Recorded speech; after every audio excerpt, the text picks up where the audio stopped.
Hello प्यारे विद्यार्थियों, good morning, नमस्कार, Radhe Radhe. Welcome to future coaching classes. आज का सेशन अर्थव्यवस्था जो आपके जीएस का बेहद ही महत्वपूर्ण पार्ट होता है, आज हम उस पर चर्चा करने वाले हैं। इसका पार्ट 2 आज हम देखेंगे। पार्ट 1 हम लोगों ने देखा था, पूरा विस्तार से देखा था, जिसमें हमने इकोनॉमिक्स के टाइप्स को देखा था।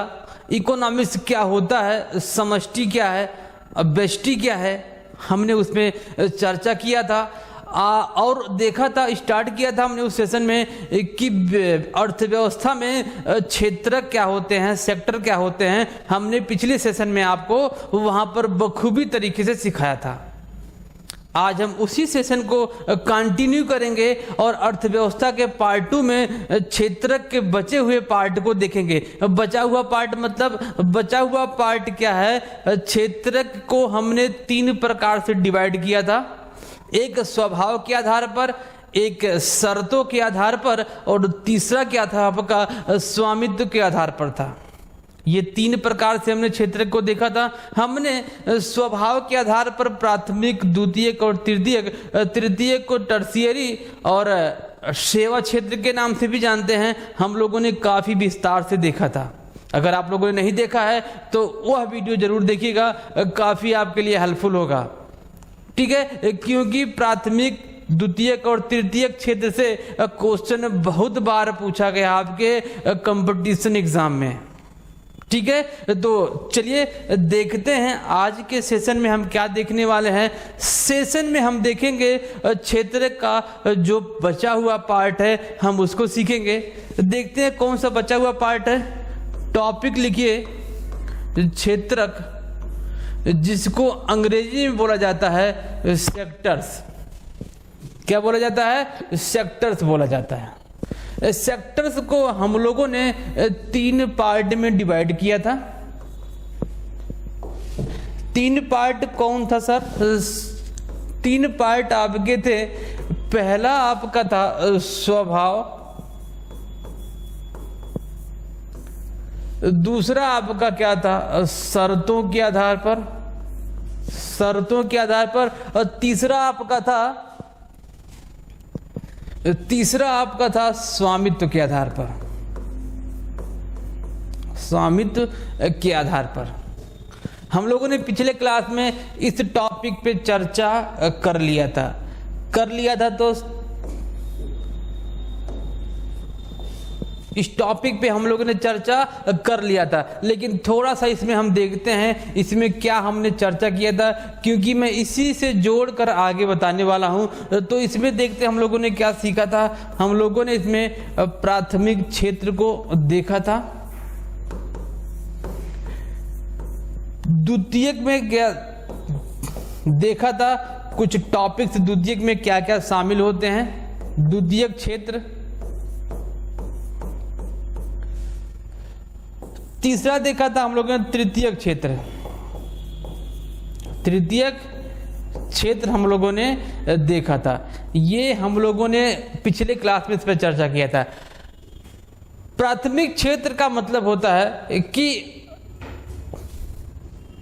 वह क्षेत्र जो टोटल नेचर पे डिपेंड होता है, जैसे कृषि का कार्य, उत्खनन का कार्य। कृषि कैसे नेचर पे डिपेंड है सर? कृषि बिल्कुल आपके टोटल नेचर पे डिपेंड होता है। अगर से बाढ़ आ गया तो खेती क्या हो जाएगी? जो आप लोगों ने हम लोगों ने उपज को लगाया हुआ है वो डैमेज हो जाएगा। सूखा पड़ गया तो जो हम लोगों ने उपज को लगा के रखा हुआ है वो सूख जाएगा। तो टोटली डिपेंड ऑन नेचर। कौन सा क्षेत्र? प्राथमिक क्षेत्र। ठीक है। उत्खनन का मतलब क्या होता है? जमीन से खोद कर कोयला निकालना, सोने को निकालना, तेल को निकालना। तो किस में आ जाएगा वो? उत्खनन क्षेत्र में आ जाएगा। द्वितीय क्षेत्र में निर्माण को शामिल किया, जिसमें क्या होता है? मैन्युफैक्चरिंग का काम होता है। उद्योगों और कारखानों को शामिल किया गया है द्वितीय क्षेत्र में। तृतीय क्षेत्र क्या होता है सर?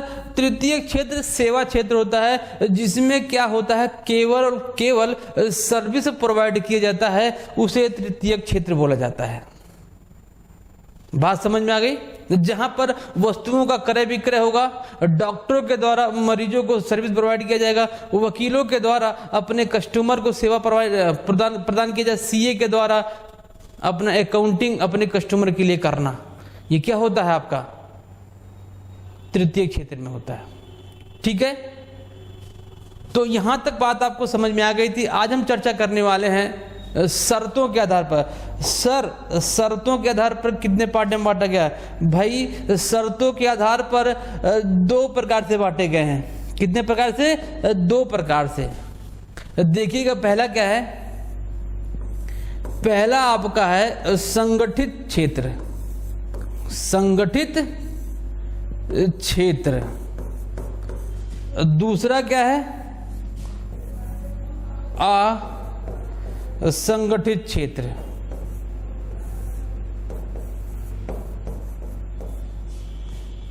ये 2 प्रकार के क्षेत्र बताए गए हैं। किसमें? शर्तों के आधार में।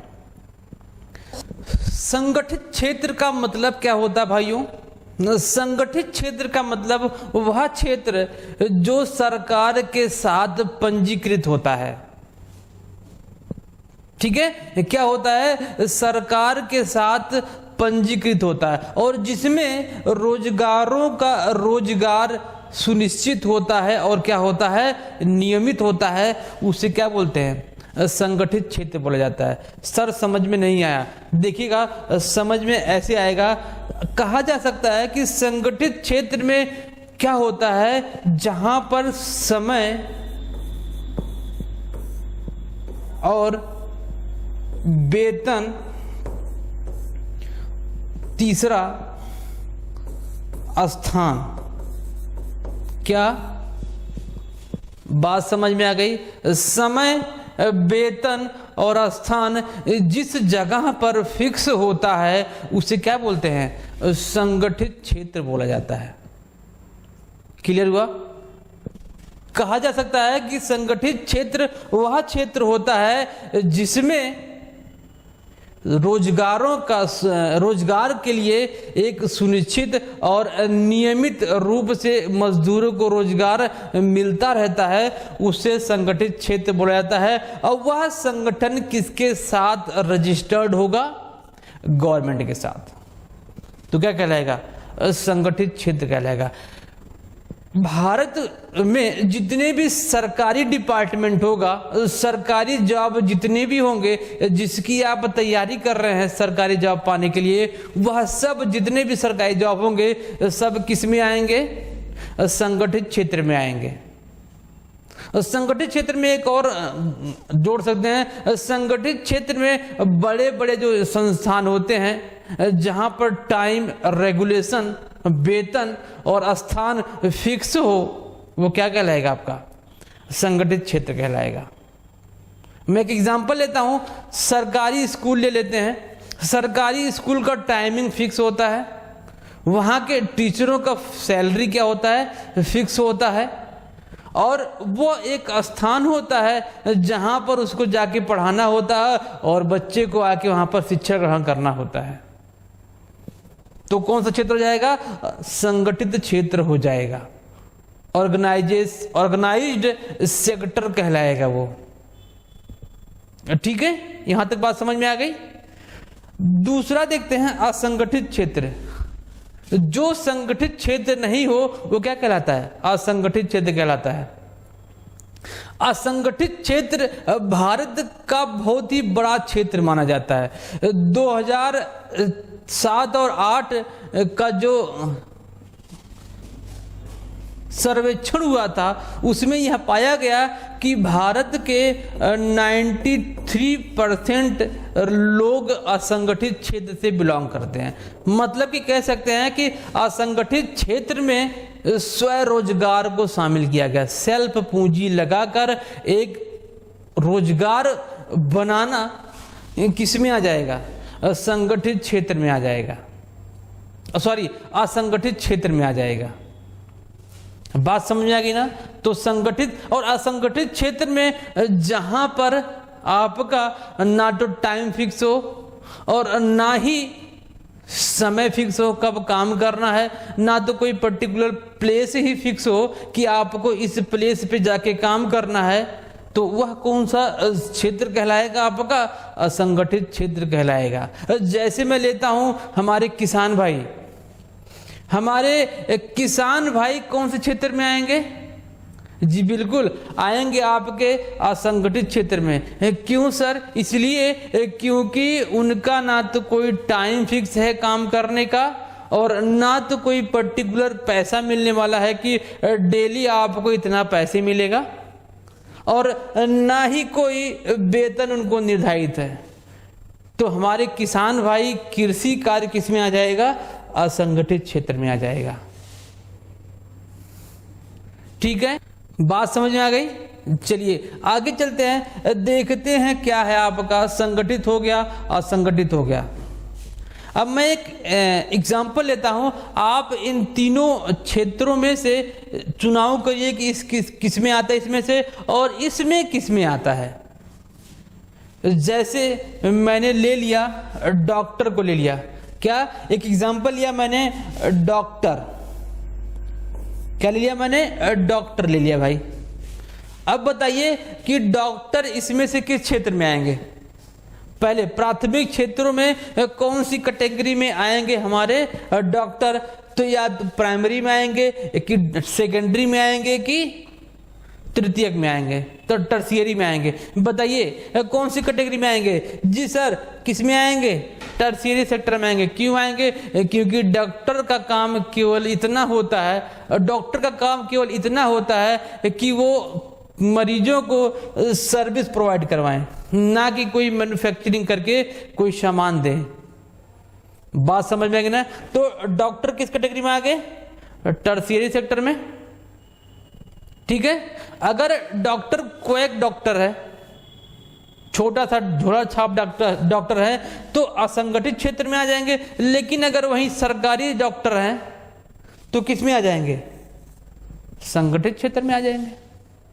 क्लियर? बात समझ में आ गई ना। तो कृषि प्राइमरी सेक्टर में और किस में? असंगठित क्षेत्र में। एक छोटा सा दुकान ले लेते हैं, दुकान किसी भी चीज का एक छोटा सा दुकान ले लेते हैं। सपोज हम एक कपड़े का दुकान ले लेते हैं, कपड़े बेचने वाला कोई व्यवसायी है, हमने कपड़े की दुकान को ले लिया। अब कपड़े का दुकान इसमें किस में आएगा? किस कैटेगरी में आएगा भाई? कपड़े का दुकान कैटेगरी टर्शियरी, क्योंकि कपड़े की दुकान पे मैन्युफैक्चरिंग नहीं होती है और ये नेचर पर भी डिपेंड नहीं होता है कि ये प्राथमिक क्षेत्र हो जाएगा। ऐसा कुछ नहीं है। ना तो यहां पर कपड़े का दुकान पे कोई मैन्युफैक्चरिंग हो रहा है, ना तो वो नेचर पे डिपेंड है। यहां पर केवल इस शॉप पर केवल कपड़ों का सेलिंग और परचेजिंग हो रहा है। वो परचेज करके लेके आ रहा है और दूसरे को बेच दे रहा है। तो एक प्रकार से क्या हुआ? सर्विस हुआ। क्या हुआ? सर्विस हुआ। और सर्विस आपको पता है टर्शियरी सेक्टर में आता है। और कपड़े का दुकान है, क्या है भाई? कपड़े का दुकान है। कपड़े का दुकान कोई ऐसी बड़ी दुकान तो होगी नहीं जहां पर एकदम एक्यूरेट टाइम फिक्स होगा। कपड़े के दुकान के मालिक को जब टाइम होगा तब जाके वो दुकान को खोलेगा, नहीं तो वो क्या कर देगा? बंद कर देगा। बात समझ में आ गई? तो ये किस में आ जाएगा? कपड़े का दुकान किस में आ जाएगा? आपका असंगठित क्षेत्र में आ जाएगा। टर्शियरी सेक्टर देन असंगठित क्षेत्र। कंफर्म हुआ ये? अब देखते हैं अगला आपका, अगला क्या है? स्वामित्व के आधार पर। किसके आधार पर? स्वामित्व के आधार पर सेक्टर को 3 भागों में बांटा गया है। पहला सार्वजनिक, दूसरा निजी सार्वजनिक क्षेत्र, निजी क्षेत्र, तीसरा आपका आ जाएगा संयुक्त क्षेत्र, संयुक्त क्षेत्र।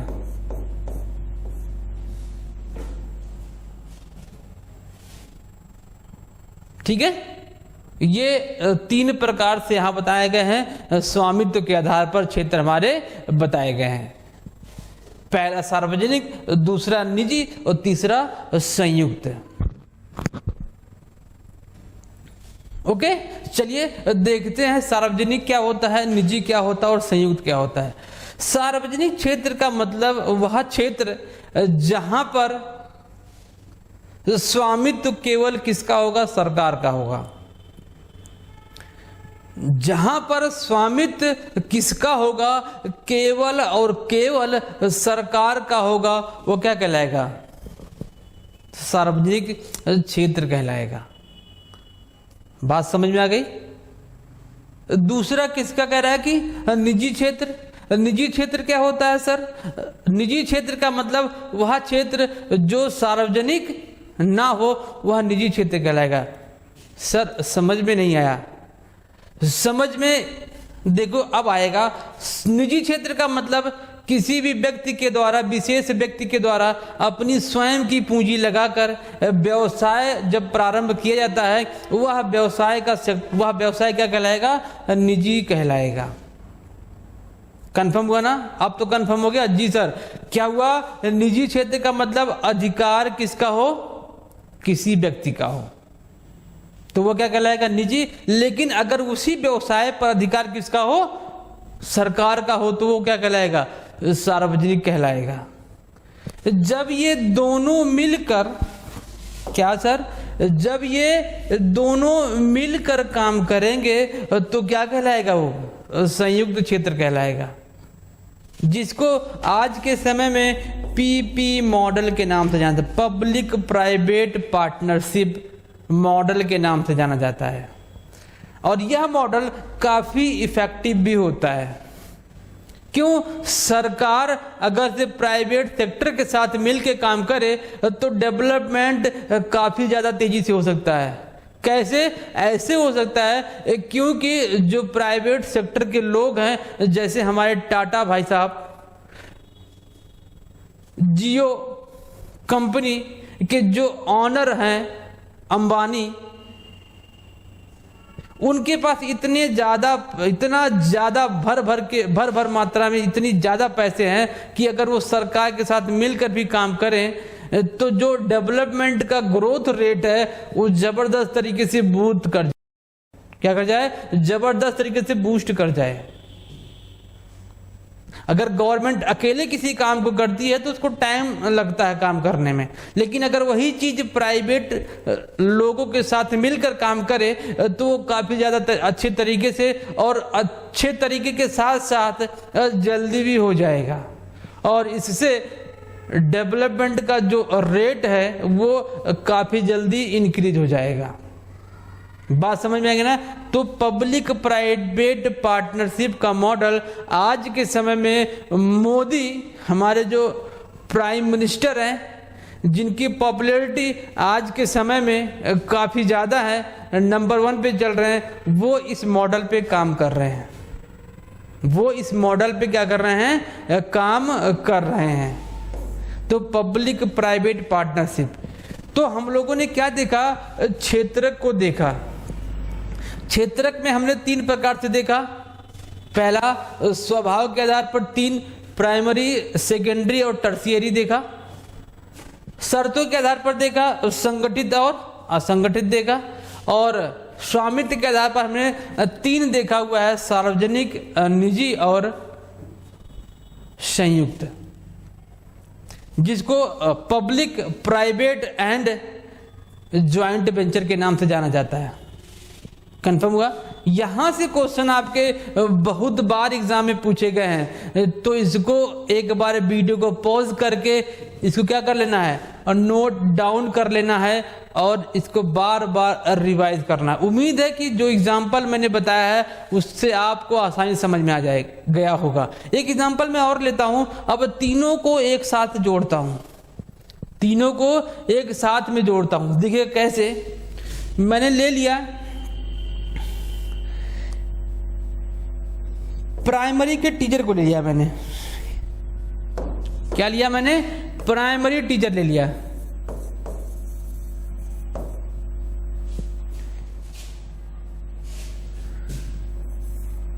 प्राइमरी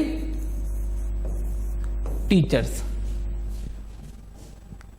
अब प्राइमरी टीचर्स कौन से सेक्टर में आएंगे, देखिएगा, प्राइमरी में आएंगे कि द्वितीयक में आएंगे, तृतीयक में आएंगे। प्राइमरी के टीचर्स, प्राथमिक विद्यालय के टीचर्स हमारे कौन से होते हैं, गवर्नमेंट होते हैं। गवर्नमेंट के टीचर तो सरकारी टीचर होते हैं, तो वो टीचर्स हैं तो किस कैटेगरी में आ जाएंगे, और टर्शियरी सेक्टर में आ जाएंगे क्योंकि वो सेवा प्रदान कर रहे हैं। संगठित की असंगठित, जी सर संगठित में आ जाएंगे क्योंकि वहां पर सब कुछ फिक्स है, टाइम भी फिक्स है, सैलरी भी फिक्स है और एक पर्टिकुलर प्लेस भी फिक्स है, तो संगठित में आ जाएंगे। और इसमें किस में आएंगे, निजी में आएंगे कि संयुक्त में आएंगे, जी सर किस में आएंगे, सार्वजनिक क्षेत्र में आएंगे। ठीक है, सार्वजनिक क्षेत्र में आपके आ जाएंगे। और रेलवे का कर्मचारी कोई है तो टर्शियरी, संगठित और सार्वजनिक। ठीक है, टर्शियरी, सार्वजनिक और संगठित। लेकिन अगर हम बात कर लें, जियो कंपनी में कोई काम कर रहा है, जियो की कंपनी में कोई काम कर रहा है, ठीक है, तो अगर वह वहां काम कर रहा है जहां पर मोबाइल का मैन्युफैक्चरिंग हो रहा है, क्या हो रहा है, मैन्युफैक्चरिंग हो रहा है, तो किस में आ जाएगा, द्वितीयक में आ जाएगा। लेकिन वहां काम कर रहा है जहां पर केवल सेलिंग और परचेजिंग होता है, तो किस में आ जाएगा, तृतीयक में आ जाएगा। लेकिन वह कौन सा संगठन है, संगठित क्षेत्र है क्योंकि वहां पर सब कुछ फिक्स है। और ये किस में आ जाएगा, निजी क्षेत्र में। क्यों, क्योंकि जियो हमारा कौन सा कंपनी है, प्राइवेट कंपनी है। ठीक है, यहां तक बात समझ जाएगी। चलिए आगे चलते हैं, हम लोग अब देखते हैं, क्षेत्रक पर हम लोगों ने चर्चा किया, अब हम देखेंगे उत्पादन के कारक पर चर्चा करते हैं।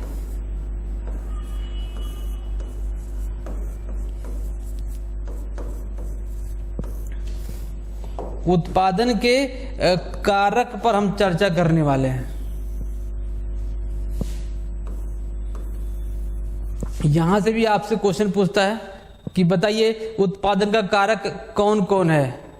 तो उत्पादन के केवल 4 कारक बताए गए हैं। पहला सबसे मोस्ट इंपॉर्टेंट क्या होता है, पूंजी, जिसे क्या बोलते हैं, कैपिटल बोलते हैं।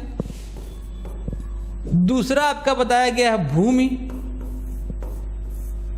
जिसे हम क्या बोलते हैं, लैंड बोलते हैं। तीसरा आपका बताया गया है उद्यमी, जिसे इंटरप्रेन्योर बोलते हैं, जिसे इंटरप्रेन्योर बोलते हैं। और चौथा आपका बताया गया है श्रमिक, जिसे हम क्या बोलते हैं, लेबर बोलते हैं। ये आपके उत्पादन के 4 कारक बताए गए हैं। पूंजी क्या होता है, एक व्यवसायी के द्वारा, एक पर्टिकुलर किसी विशेष व्यक्ति के द्वारा जब कोई व्यवसाय प्रारंभ किया जाता है तो उसमें उसके द्वारा इन्वेस्ट किया गया पैसा क्या कहलाता है, आपका कैपिटल कहलाता है। क्या कहलाता है, कैपिटल कहलाता है। पूंजी समझ आ, पैसा भाई, पैसा, पैसे के बिना हम कुछ भी नहीं कर पाते हैं। विदाउट मनी हम कहीं पर भी कोई भी व्यवसाय स्टार्ट नहीं कर सकते हैं। तो उत्पादन के कारक का पहला ही मोस्ट इंपॉर्टेंट क्या है आपका, कैपिटल, पैसा। समझ आएगा पैसा क्या होता है। दूसरा भूमि, भूमि के बिना भी हम कोई अगर कुछ व्यवसाय प्रारंभ करना चाहें तब भी उसको हम स्टार्ट नहीं कर सकते हैं। फर्क बस इतना है कि हम भूमि को किराए पर लेकर काम चला सकते हैं। भूमि हम किराए पर लेके, हमारे पास अगर भूमि नहीं है तो हम रेंट की सुविधा अपना बना लेंगे कि हम किसी का जमीन ले लेंगे और उस पर अपना व्यवसाय काम शुरू कर सकते हैं। तो क्या होगा या वो भूमि, भूमि के बिना भी कोई व्यवसाय नहीं किया जा सकता। अगला कह रहा है कि उद्यमी, मोस्ट इंपॉर्टेंट। अगर पैसा, जमीन सब कुछ हो लेकिन उसको सही तरीके से इन्वेस्ट करने वाला व्यक्ति ही ना हो तो पैसा, जमीन सब क्या है, बेकार है। तो उद्यमी को एक नाम से और जानते हैं, साहसी के नाम से भी जानते हैं, साहसी के नाम से भी जानते हैं। मतलब कि रिस्क को लेने वाला, रिस्क को लेने वाला व्यक्ति क्या कहलाता है, आपका उद्यमी कहलाता है। व्यवसाय को प्रारंभ करने वाला व्यक्ति उद्यमी होता है। क्लियर। अगला देखते हैं श्रमिक। श्रमिक सबको पता है श्रमिक से क्या, श्रमिक क्या होते हैं। श्रमिक हमारे होते हैं व्यवसाय में काम करने वाले जो लेबर होते हैं, कर्मचारी होते हैं, मजदूर होते हैं, वो क्या कहलाते हैं, हमारे श्रमिक कहलाते हैं। मतलब कि इन चारों के अभाव में कोई भी उत्पादन संभव नहीं है। चारों के अभाव में कोई भी उत्पादन कार्य या उत्पादन नहीं किया जा सकता है। उसे क्या बोलते हैं, उत्पादन के कारक बोले जाते हैं। अब एक और टॉपिक देखते हैं। अगर यही कह दिया जाए कि अगर इस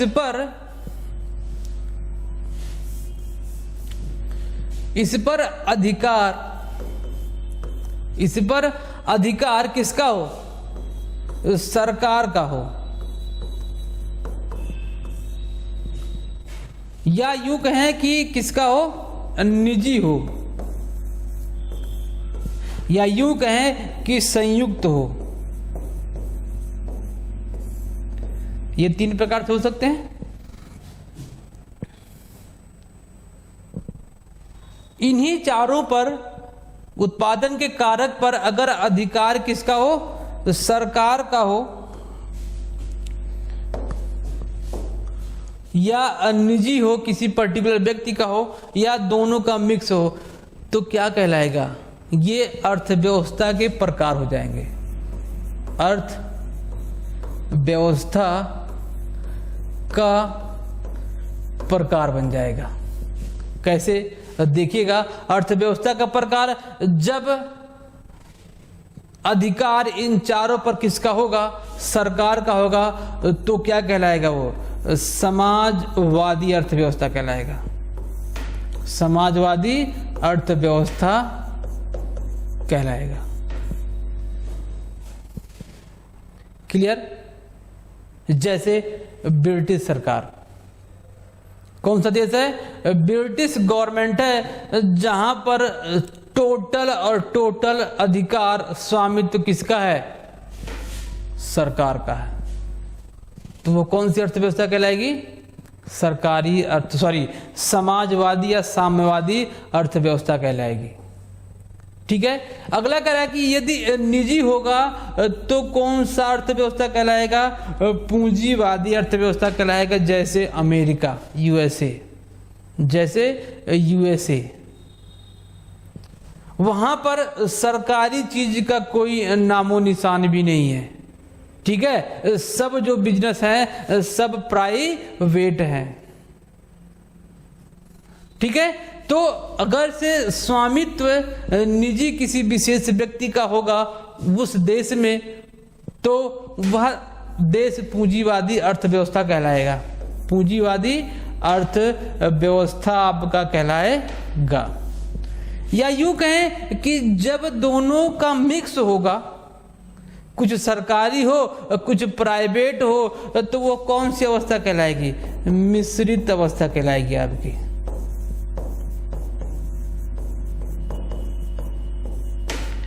कौन सी अर्थव्यवस्था कहलाएगी? मिश्रित अर्थव्यवस्था कहलाएगी, जैसे अपना भारत। तो अगर आपसे क्वेश्चन पूछे भारत की अर्थव्यवस्था किस प्रकार की अर्थव्यवस्था है, तो कौन सी है? मिश्रित है, जिसमें सरकारी और प्राइवेट दोनों प्रकार से स्वामित्व पाए जाते हैं। क्लियर? ठीक है। तो ये हमने देखा उत्पादन के कारक। उत्पादन के कारक में 4 प्रकार थे, और यदि उत्पादन कारकों पर अधिकार किसका हो? सरकार का हो, तो उस प्रकार जब अधिकार सरकार का होगा तो वह अर्थव्यवस्था समाजवादी अर्थव्यवस्था कहलाएगी। और जब निजी होगा, लोगों का स्वामित्व उस पर होगा, सरकार का कोई हस्तक्षेप नहीं होगा, तो वो क्या कहलाएगा? आपका पूंजीवादी होगा। लेकिन जब दोनों मिल के काम करते हैं तो वह कौन सी अर्थव्यवस्था कहलाएगी? आपकी मिश्रित अर्थव्यवस्था कहलाएगी। ठीक है। तो आज हम लोगों ने कुछ टॉपिक्स देखे, काफी इंपॉर्टेंट टॉपिक्स हैं आपके एग्जाम के लिए, आपके नॉलेज के लिए। तो आज के सेशन में हम इतना ही रखते हैं। वीडियो अगर आपको पसंद आया है तो लाइक करिए, शेयर करिए। अगर हमारे चैनल पर नए हैं तो चैनल को सब्सक्राइब करिए। ठीक है। मिलते हैं आपसे अगले वीडियो में एक नए टॉपिक के साथ। तब तक के लिए पढ़ते रहिएगा और मुस्कुराते रहिएगा। Thank you for watching. जय